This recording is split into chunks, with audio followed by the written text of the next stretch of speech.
বন্ধুরা, good morning সকলকে। এখন বাজে সকাল 8:30। আমি ঘুম থেকে উঠলাম। আজকে শনিবার, কারণ কোনো চাপ নেই সেরকম, তাই জন্য একটু দেরি করে ঘুম থেকে উঠি, শনি রোববার। আর তোমরা সকলে কেমন আছো অবশ্যই কমেন্ট করে বলো। আর ঘুম থেকে উঠেছি, তার মুখের সামনে ক্যামেরাটা নিয়ে ধরেছে, তাই কথা বলতে কেমন বাদো বাদো লাগছিল, তাই জন্য কথাটা এরকম হয়ে যাচ্ছে। তো তোমাদের সবাইকে ওয়েলকাম আমার চ্যানেলে নতুন একটা ভিডিও। তো সারাদিন আজকে আমি কি করছি সেটা চলো, সারাদিন বলতেই 12টা পর্যন্ত আমি যা করি তোমাদের সাথে সেটাই আমি তুলে ধরি। তো চলো সে দেখতে থাকো আমি কি করছি। তা এখন মাথাটা আসছে, ঘুম থেকে উঠে সকালবেলা উঠে বাইরে গিয়ে জল টল দিয়ে এসে মাথাটা আসতে বসেছি। মাথাটা চুলগুলো এলোমেলো হয়ে গেছে পুরো, একদম কেমন লাগছে না দেখতে।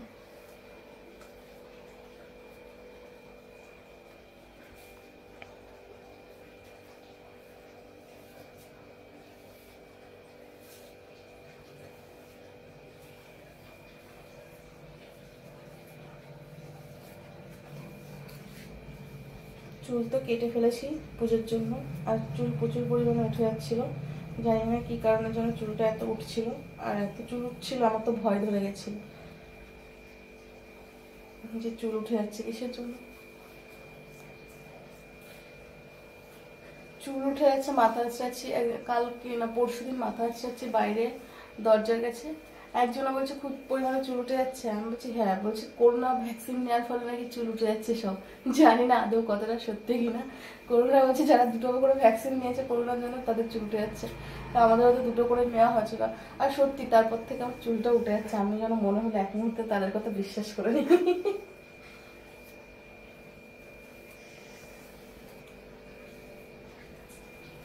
যাই হোক, আমার এত চুল উঠে যাচ্ছিল, এত চুল উঠে যাচ্ছিল, মানে বড় বড় ইউটিউবাররা ইয়েতে অ্যাড দিচ্ছে মোবাইলে, তাদের ভিডিওতে অ্যাড পাচ্ছি, অনলাইনে দেখতে পাচ্ছি রোজমেরি ওয়াটারটা কি চুলে লাগালে পরে চুল ওঠা বন্ধ হয়ে যাচ্ছে।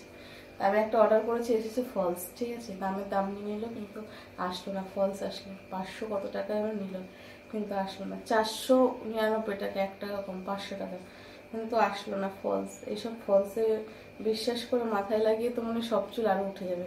লাস্টে আমি ওষুধ পেয়ে গেলাম, আর পেঁয়াজের রস লাগিয়ে দেখো ছোট ছোট চুল কত বেরিয়েছে মাথার থেকে। একদম সত্যি বলছি, একদম মানে ঘরোয়া ওষুধ, একদম পেঁয়াজের রস চুলে লাগাও, একদম আজীবন চুলটা টিকে থাকবে।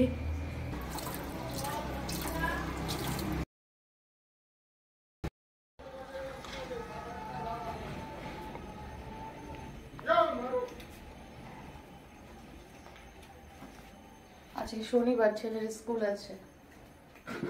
শনি রোববার আপাতত, ছোট যখন ছিল তখন ছুটিই ছিল ছোটবেলায়।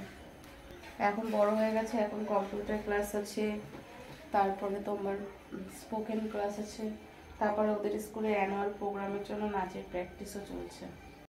ছেলেকে স্কুলে পাঠিয়ে দিয়েছি,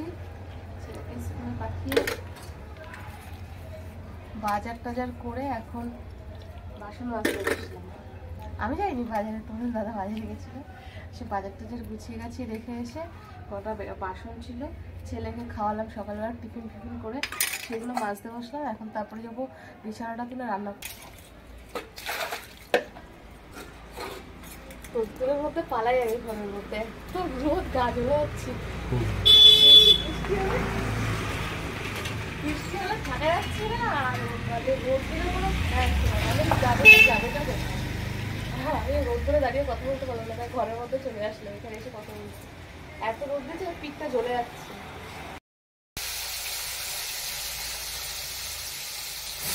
আজকে আমার মায়ের হাতে খুব ঘুরে বসতে খেতে ইচ্ছা করছে।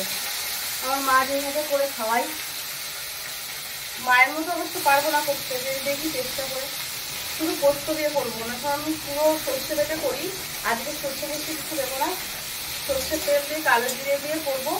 আজকে যেহেতু নিরামিষ, তা আমার খুব ইচ্ছা করছে। আমার মা এই সময়টা করতো। আমার বাবা তো ফুলের ব্যবসা করে, তো আমার বাবা যখন ফুলের ব্যবসা করে বৃহস্পতিবার দিন বাজার করতো, বুধবারে বাজার করে এসে বৃহস্পতিবারে যখন এমনি বাজার করতে যেত, তখন আমার বাবা ঝিঙে নিয়ে আসতো, আর মাছ নিয়ে আসতো। এবার মা ঝিঙের পোস্ত করতো, আর আর মাছের বেশ মাংসের মতো ঝোল করতো, এত ভালো লাগতো খেতে, মানে সত্যি অমৃত।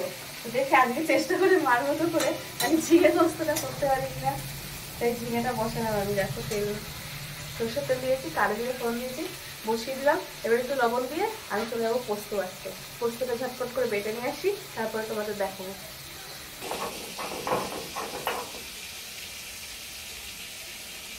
हिंदी में क्या कहते हैं इसको?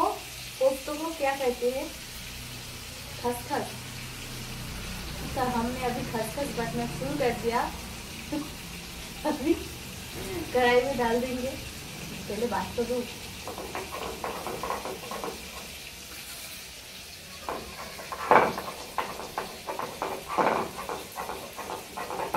একটুখানি দিয়ে দিলাম জিরে পাউডার। এর মধ্যে কোনো জল দিই, জল ছেড়ে যাবো, এটা বলে গেছে। এর মধ্যে কোনো জল দেবো না, একটু পোস্ত দেবো, পোস্ত ভাজিটা ধুয়ে যেই জলটা দেবো সেই জলটুকুতেই হয়ে যাবে এটা রান্না করা। এখানে একটু জিরে পাউডার দিয়ে ভালো করে নাড়িয়ে নিলাম। আর এই যে দেখো পোস্তটা বেটে নিয়ে চলে এসেছি, পোস্তটা এবার এর মধ্যে দিয়ে দেবো।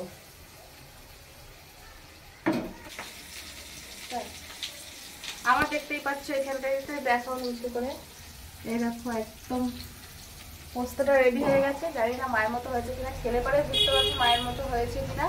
আর এখানে আমি সয়াবিন আলু ভাজতে বসিয়ে দিয়েছি, আর এখানে ভাত বসিয়ে দিয়েছি। তো আজকে আমার রান্নার রেসিপি হলো এটাই। তো তোমাদের সকলে কেমন লাগলো অবশ্যই কমেন্ট করে জানিও, আর ভালো লাগলে অবশ্যই একটা লাইক করে দিও, আর চ্যানেলটাকে সাবস্ক্রাইব করে আমার পাশে থেকো। যারা যারা এখনো চ্যানেলটাকে সাবস্ক্রাইব করোনি অবশ্যই তাদের জন্য কথাটা আমি বললাম। আর সকলে ভালো থেকো, সুস্থ থেকো, আবার দেখা হবে নতুন একটা ভিডিওতে। এতক্ষণের জন্য সকলে ভালো থেকো, সুস্থ থাকো, টাটা।